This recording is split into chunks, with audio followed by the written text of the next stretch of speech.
Si quelqu'un venait me voir et disait So History, je déteste les blancs, je te déteste parce que tu es blanc, ai-je vécu du racisme à cause de Non. cela? Mais si je disais exactement les mêmes mots en changeant la couleur de peau, ce serait raciste. Absolument. 100%. Je n'ai Oui, pas oui, oui. suivi ce cours sur qui peut être raciste envers qui. Intéressant. Probablement parce que vous êtes blanc. Ah, parce Donc, que je suis blanc, je n'ai pas suivi le cours sur le racisme? Oui ou non? Les Probablement blancs peuvent-ils être pas. victimes de racisme? Non. Non? Non. Putain. Non, par définition, non. Quelle est la définition? Je devrais le chercher sur Google rapidement, mais... Fais ça pour moi. D'accord. Laissez-moi le chercher pour vous. Or, maintenant, ma batterie est à 5%. Il Attendez. était tellement fier de ce qu'il disait, dommage que la batterie de son téléphone soit tombée à 5% au moment où on lui a demandé de citer ses sources. La taille importe-t-elle? Ouais. Elle Ouais. importe? Tu veux que je monte sur la balance? Oui. Pourquoi? Parce que tu penses que la taille compte. Donc si tu peux juger basé sur la taille, je peux juger basé sur le poids. Donc tu me traites de Nous allons le gros? voir tout de suite. Non. Voyons cela. Ensuite, il suffit de dire que la taille n'importe Non, pas. parce que la taille compte. Je veux Et ce que je veux. Donc si je veux une femme légère, alors je devrais avoir une femme légère. Alors monte juste sur. Ne sois pas un lâche. Je ne Monte suis sur la pas un balance. lâche. Ah, Je tu peux te défiles. dire mon poids. Eh bien, c'est pour cela que nous avons la balance, pour que nous puissions te dire ton poids. Les petits rois n'ont pas d'importance, mais les grandes reines, oui. Acceptons juste que l'amour est l'amour. Vous d'accord? vous identifiez comme noir? Non. C'est une question sérieuse parce que vous pourriez ne pas vous identifier. Pouvez-vous, s'il vous plaît, approcher le micro? Merci. D'accord. Moins de... quand je suis entrée dans la pièce. Quand je suis entrée dans la pièce. Je n'ai pas fini ma question.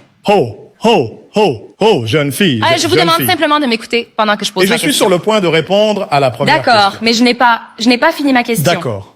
Oui, je suis noir. Moins de 9% des personnes dans cette salle sont noires. Pensez-vous qu'il y a des inégalités raciales en Amérique? Et que ressentez-vous au sujet de Trump, qui augmente à la fois les inégalités économiques et la discrimination pour les personnes de couleur et les personnes LGBTQ? Qu'en est-il de la violence contre les personnes marginalisées aux États-Unis? Pouvez-vous en parler? Eh bien, le sujet portait sur, vous savez, la sécurité nationale et la politique étrangère. C'est incroyable que même la couleur de ta peau soit sujette à débat si tu es engagé dans une pensée erronée. Les femmes dans ce pays gagnent encore 77 centimes pour chaque dollar que gagnent les hommes. Donc Pas si exactement. les femmes ne gagnent pas moins que les hommes... En fait, si tu commences à regarder les chiffres, Rachel, il y a beaucoup de raisons Oh, à cela. attends. Ne me dis pas les raisons d'abord. Les femmes gagnent-elles moins que les hommes pour faire le même travail? Non, parce que... Waouh, d'accord. Eh bien, nous travaillons sur des défis Eh bien, par différents. exemple, les hommes travaillent en moyenne 44 heures par semaine. Les femmes travaillent 41 heures par semaine. Les hommes choisissent des professions comme l'ingénierie, la science et les mathématiques qui rapportent plus. Les femmes veulent des professions plus flexibles. Ceci n'est pas une conversation mathématique, c'est difficile de mettre. Non, en fait, Non, oui, ce n'est c'est pas vrai. le cas. Non, D'accord, écoute. laisse Rachel le présenter. Le présenter comme tu l'as En ce exposé. moment, les femmes gagnent 77 cents pour chaque dollar que les hommes gagnent. Donc si je fais... D'accord, laissez Rachel faire Mais son chacun point. d'affaires avide en Amérique embaucherait seulement des femmes, économiserait 25%, par exemple. C'est vraiment condescendant. Voici le... Je veux Bien dire, d'accord. c'est une question Eh bien, de style. Ma passion sur ce voici sujet test, en un fait, fait. pour moi, de faire un argument factuel à ce sujet. Alex. Puis-je partager un fait avec vous? Quand vous regardez, par exemple, les femmes célibataires travaillant en Amérique aujourd'hui entre l'âge de, je pense, 40 et 64 ans, qui gagnent plus, les hommes ou les femmes en moyenne? Les hommes gagnent 40 000 par an, les femmes 47. Quand vous enlevez le facteur mariage, regardez certaines données économiques. Mon point ici est que nous fabriquons une crise politique. C'est un exemple classique de féministes mises au défi sur l'écart salarial entre les sexes. Pourquoi je ne savais pas que j'allais être assis à parler à un groupe de personnes illettrées qui ne savent pas lire, mais vous Tu as savez... littéralement 15 ans. Qu'est-ce que tu sais? Tu sais lire? Oui, je sais lire. Nomme 10 livres. Tu es sérieux? Oui, 100%. Nomme 10 Eh bien, livres. j'ai lu Game of Thrones. Je suis obsédée par genre la saga Twilight. Game of Thrones, la série. Comment s'appelle le livre? Il ne s'appelle pas Game of Thrones. Attendez, qu'avez-vous dit juste avant cela? Elle essaie juste d'inventer un tas de non-sens et elle ne peut nommer aucun livre réel. Laisse-moi parler. Laisse-moi te montrer. Laisse-moi te montrer la série, puisque je ne me crois pas. Je vais te montrer, parce que tu Le ne me livre crois s'appelle A Song of Ice and Fire. Maintenant, avant de vous couvrir de ridicule en cherchant le nom d'un livre, elle n'a même pas été capable de nommer un seul livre. Elle ne sait pas lire. Elle est manifestement illettrée. Elle se met en colère quand on la traite d'analphabète et se fâche encore plus quand on lui demande de nommer 10 livres. Elle nomme une émission de N'est-il télé. pas exact de dire que vous effectuez une détransition de transracial à transgenre? J'ai été Combien de transgenre temps avez-vous été transgenre? pendant 1 an. Non, j'ai lutté avec mon identité toute ma vie. Et mon problème, ce sont les activistes trans qui ont pris en otage la communauté LGBT et causent de réels dommages à la communauté LGBT en imposant l'idéologie du genre aux enfants, en expulsant les femmes des espaces réservés aux femmes. C'est mon problème. Je n'ai pas de problème avec les personnes trans, j'ai beaucoup d'amis trans. Mon problème, c'est l'idéologie du genre radicale. Pensez-vous qu'il y a matière à argumenter alors que cette émission repose ce soir sur l'idée qu'il y a une certaine tension dans la Il communauté? y a définitivement des tensions. Je veux dire, écoutez, il y a des gens qui disent que la sexualité et l'identité de genre ne devraient pas être confondues.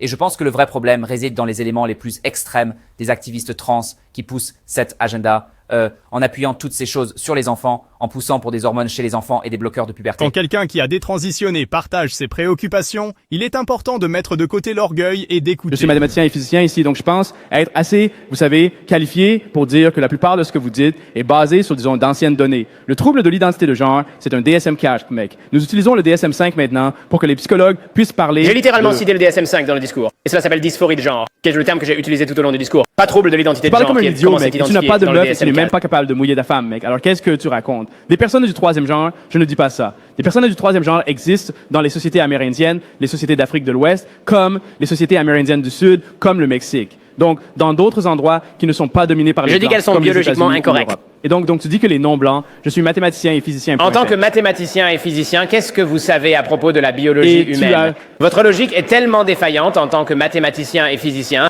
je suggérerais à toute institution qui vous a décerné un prix de le révoquer immédiatement. Cette personne croit en savoir plus que l'orateur. Il devrait se concentrer sur la présentation d'arguments solides et améliorer sa prestation au lieu de se fier uniquement à ses récompenses pour établir sa crédibilité. Léa Thomas, qui, comme nous venons de l'entendre, était non seulement le garçon le plus grand de son université lorsqu'elle concourait en tant qu'homme biologique, mais également, évidemment, la fille la plus grande. Comment cela peut-il être juste? Si vous ne voulez pas voir des femmes trans concourir dans les sports féminins, alors vous allez devoir permettre aux jeunes enfants qui ne se sentent pas bien, qui vivent une dysphorie de genre, d'avoir ces discussions quand ils sont plus jeunes. Non, pas du tout. Vous êtes à mon avis, on fait l'une des deux choses.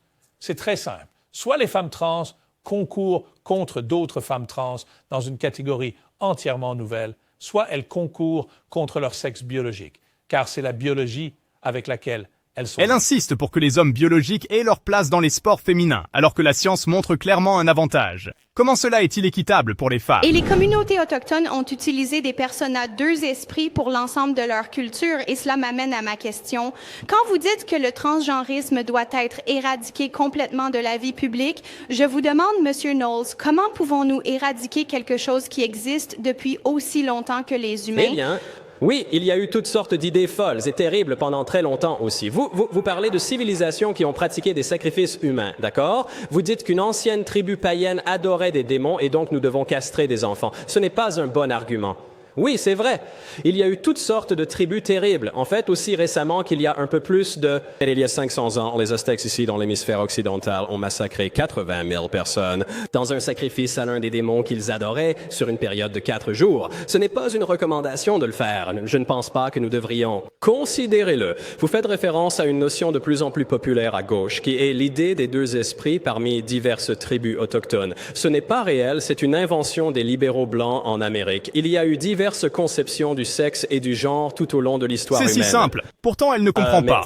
Pourquoi permettre de changer l'un mais pas l'autre? L'idée des deux esprits, intuition indigène de certains transsexuels modernes vivant à New York, qui sont des hommes désirant beaucoup être des femmes, c'est une pure fiction. Vous ne trouverez pas cela dans la littérature datant de très longtemps. Elle essaie d'associer le transgendérisme aux cultures anciennes. Cela ne fonctionne pas comme ça. Si vous avez trouvé cette vidéo agréable, pourquoi ne pas cliquer sur la vidéo à l'écran maintenant? À la prochaine.